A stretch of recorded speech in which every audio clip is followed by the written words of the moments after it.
CM Chandrababu ముందు చూపుతో మొంతా తుఫాను నష్టాన్ని తగ్గించగలిగామని ఎమ్మెల్యే కళా వెంకట్రావు అన్నారు. క్షేత్రస్థాయిలో పర్యటించిన ఎమ్మెల్యే లోతట్టు ప్రాంతాల వారిని పునరావాస కేంద్రాలకు తరలించామని తెలిపారు. విద్యుత్ అంతరాయం, ఇబ్బందులు తలెత్తకుండా అధికార యంత్రాంగం సఫలీకృతమైందన్నారు.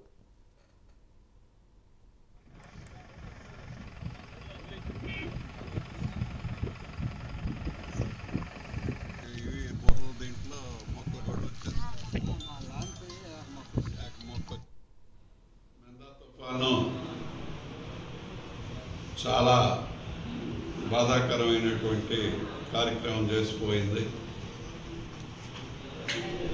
మంచి కోతకొచ్చే టైంలో పంటలన్నీ కూడా నష్టపోయినటువంటి పరిస్థితి కనిపిస్తుంది. మన ఉత్తరాంధ్ర వరకు దిశ మార్చుకోవడం వలన కాకినాడకు రావాల్సింది మరి మచిలీపట్నానికి వెళ్ళిపోయింది.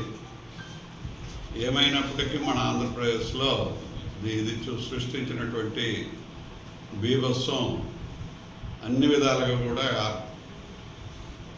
కకావికలం చేసినటువంటి పరిస్థితి మనం చూస్తున్నాం.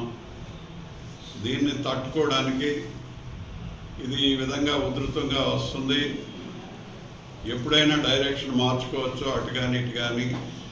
మొత్తం నెల్లూరు దగ్గర నుంచి శ్రీకాకుళం వరకు కూడా ఈ పాత జిల్లాలన్నీ 9 జిల్లాలు సర్కారు జిల్లాలని దీని ఎఫెక్ట్ ఉంటుంది అనుకున్నాం. అలాగే సర్కారు జిల్లాల్లో మరి అనంతపురం వాటిల్లో కూడా చాలా, చిత్తూరు ఇవన్నీ కలిసినాయి.